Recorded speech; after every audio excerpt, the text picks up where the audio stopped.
Assalamualaikum warahmatullahi wabarakatuh. Ketemu lagi dengan Eko dan Putra Bungkah. Terima kasih teman-teman yang sudah menonton video saya, yang sudah komen, like, dan subscribe. Ucapkan terima kasih teman-teman. Baiklah teman-teman, pada video kali ini saya khusus menjawab pertanyaan rekan kita di kolom komentar. Rekan kita Reno bertanya kenapa Om tidak ditebas saja untuk mengkerdilkan daun agar lebih cepat. Begitu pertanyaan rekan kita Reno pada konten 3 hari sebelumnya. Saat itu saat saya mengkerdilkan daun dari tunas yang masih dianggap gede teman-temannya, namun tidak ditebas, saya mengkerdilkan daun dengan cara hanya disayat ekstrim teman-teman ya. Dan saudara Reno bertanya kenapa tidak ditebas saja Om agar lebih cepat kerdil. Baiklah, saya menjawab teman-teman. Di kolom komentar juga saya sudah menjawab. Saya menjawab teman-teman, tidak ada alasan untuk menebas ekstrim teman-teman ya. Setebas ekstrim teman-teman ataupun babat habis itu teman-teman memang salah satu program bonsai kelapa teman-teman ya. Namun bagi saya tebas ekstrim bukanlah untuk mengkerdilkan daun ya teman-teman ya. Saya tidak mengkerdilkan daun dengan cara ditebas, namun saya menebas atau membabat habis batang bonsai kelapa ini teman-teman hanya dengan jika ada alasan teman-teman ya. Alasan tertentu seperti ini teman-teman. Ini saya sekalian mengupdate teman-teman. Ini 1 bulan yang lalu kurang lebih saya tebas karena bahan ini terjadi diserang hama teman-teman ya, terjadi rusak. Teman bisa lihat ini Kak. Ini saya juga tidak tahu ini namanya hama apa teman-teman, semuanya hangus. Ini tidak ada tersayat, tidak ada tertusuk, tidak ada diurut paksa teman-teman ya. Namun dia pangkal-pangkal pelepah ini hingga daun menghitam teman-teman ya. Hingga ini setelah 1 bulan saya tebas ekstrim, ini sudah 2 kali saya pangkas teman-teman pelepah ini agar tidak meninggi. Jika kita tebas ekstrim, jika tidak disayat teman-teman ya, itu percuma saja teman-teman ya. Daun ini juga akan tetap meninggi. Jadi tebas ekstrim bukan untuk mengkerdilkan daun.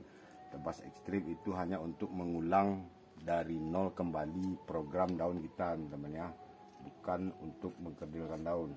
Jika kita tebas ekstrim, setelah itu kita biarkan teman-teman, bahan ini akan kembali besar teman-teman ya. Itu pun jika hidup teman-teman ya. Ini saya menebasnya teman-teman, cara saya menebas ini teman-teman, pasca saya tebas ini tidak saya sungkup teman-teman ya, hanya saya jemur teman-teman agar air yang keluar dari pelepah ini mengering dan tidak terjadi pembusukan teman-teman ya.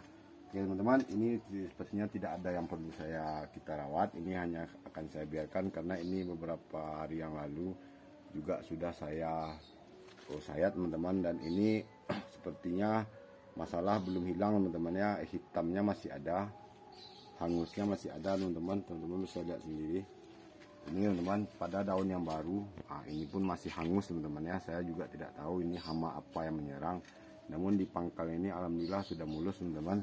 Dan ini daun yang baru tumbuh ini teman-teman, jika tidak kita buang, tapi ini sudah saya buang teman-teman, maaf tidak saya buatkan konten. Jika ini tidak dibuang, ini akan besar teman-teman ya. Sekalian kita, karena sudah kita tebas dan kita akan membuatnya lebih kerdil dari 2 daun ini. Ini sengaja saya tinggalkan teman-teman untuk menjaga fotosintesis. Dan ini belum ada yang perlu kita rawat teman-teman. Bonggol pasca pruning juga belum akan saya bersihkan karena saya masih fokus untuk menumbuhkan tunas yang baru kita tebas. Oke teman-teman, saya lanjutkan pada bahan yang lain teman-teman. Ini tips agar membuat kalian ya, agar membuat pelepah pendek, daun kerdil, mekar dan rimbun teman-teman ya. Ini teman-teman caranya teman-teman, kita hanya dengan menyayat ekstrim teman-teman ya. Program pengkerdilan daun itu teman-teman, apapun jenisnya teman-teman, gayanya kita mau mekar, mau pelepah pendek, mau daun mekar, melengkung teman-teman. Jika program saya teman hanya dengan 1 cara teman-teman, yaitu sayat ekstrim teman-teman ya. Ini bagian sayat ekstrim teman-teman. Ini saya sayat pelepahnya agar lebih bisa melengkung teman-teman ya. Ini pelepah pendek teman-teman, tidak lebih dari 1 jengkal, bahkan dari pangkal pelepah hingga daunnya teman-teman lebih tinggi jengkal saya yang tergolong pendek ini teman-teman. Saya main kelereng saat kecil saya selalu kalah karena jengkal saya pendek teman-teman ya. Nah, beginilah caranya membuat pelepah ini pendek teman-teman hingga dia pecah daun teman-teman ya. Ini kita sayat sedikit teman-teman.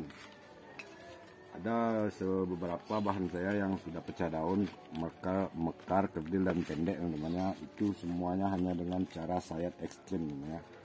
Jika tidak disayat ekstrim, paling-paling jika pun pendek itu hanya bisa bertahan 4 atau 5 daun paling banyak teman-teman ya. Setelah itu dia otomatis meninggi. Kita sayat sedikit tepin pelepah ini teman-teman.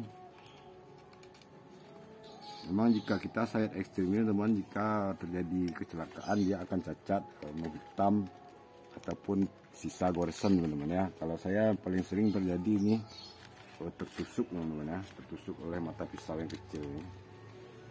Dan ini alhamdulillah sudah belajar pecah daun teman-teman ya. Ini sudah sekitar 4 bulan lalu sudah belajar pecah daun. Saat ini umurnya sekitar 9 ataupun 10 bulan teman-teman ya. Oke teman, kita lanjutkan pada bahan yang jelas ini teman. Ini teman, saya ada satu bahan yang pelepahnya pendek teman-teman. Hanya seukuran jari telunjuk saya teman-teman ya, pelepahnya sangat pendek dan daun pun hanya segitir teman, masih tinggi juga jengkal saya teman-teman. Ketimbang batang dan daun bonsai kelapa ini teman-teman ya, dan alhamdulillah bonggol sudah ada nih teman, kita cek teman-teman ya. Ini masih saya ground teman-teman karena saya sangat memperhitungkan pengeksposan akar teman-teman ya. Tidak masalah dulu jelek-jelek, yang penting saya membuat bonsai kelapa ini berumur panjang teman-teman ya. Awet, kita harus menjaga akar teman-teman ya. Kesuburan bonsai kelapa kuat ataupun tidak itu hanya tergantung dengan akar teman-teman ya. Ini akar teman sudah bisa kita lihat, jika ada akar-akar serabut yang tua barulah kita bersihkan seperti ini teman-teman ya. Oke teman, kembali kita fokus ke daunnya saja teman-teman, agar membuat pelepah pendek, kerdil, mekar dan rimbun teman-teman ya. Itu hanya dengan sayat ekstrim teman-teman. Ini kita bersihkan tepung pelepahnya teman-teman agar lebih mekar maksimal teman-teman ya. Ini mekarnya jangan diurut teman-teman ya, karena pelepah sudah sangat ringkih ini teman-teman. Pelepah sangat kurus. Jika ini diurut-urut teman-teman bisa berisiko patah teman-teman ya, karena pelepah ini sudah sangat riskan ini teman-teman. Pelepah kurus karena kita terlalu mengkerdilkannya teman-teman ya. Namun tidak ada juga salahnya kita membuat bonsai kelapa ini pelepah pendek, daun kerdil namanya, mekar dan rimbun. Nah, itu teman-teman asiknya membuat bonsai kelapa teman, kita bisa memodifikasi pertumbuhan bonsai kelapa kita teman ya. Kita juga bisa membuat bonsai kelapa ini besar teman ya. Seperti bahan bonsai kelapa saya yang saya juluki monster bonsai kelapa itu teman-teman. Itu saya set dia sedikit besar teman-teman ya, karena saya memprogram dari los. Ini sedikit teman-teman kita bersihkan. Ini ada yang belum tidak bisa saya cabut karena ini terlalu ringkih teman-teman. Inilah teman-teman ya cara kita membuat bonsai kelapa pelepah pendek, daun kerdil, mekar dan rimbun teman-teman ya. Ini sedikit kita urut teman-teman. Ini tapisnya sudah bisa aja kita buang teman-teman ya, agar pelepah pendek teman-teman ya. Kita sedikit saja teman-teman, namun jangan sampai habis.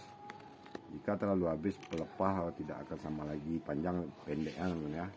Oke teman, kita lanjutkan. Oh ya teman-teman, ini maaf teman-teman, ini adalah batok tempelan teman-teman ya, bukan batok aslinya. Nah, kita lanjutkan satu ini teman-teman, agar membuat pelepah itu pendek. Ini teman-teman tidak lebih dari sejengkal dari pangkalnya teman-teman, dari pangkal batang ini hingga ujung daunnya teman lebih tinggi jengkal saya teman-teman ya. Dan ini sudah ada 1, 2, 3, 4, 5, 6, 7, 8 dan 9 bakal daun terbarunya teman-teman ya.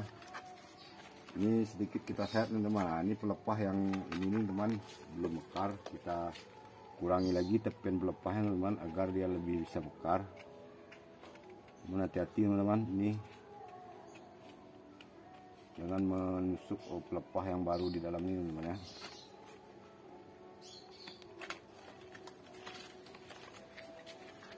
Nah, ini sepertinya bisa kita cabut teman.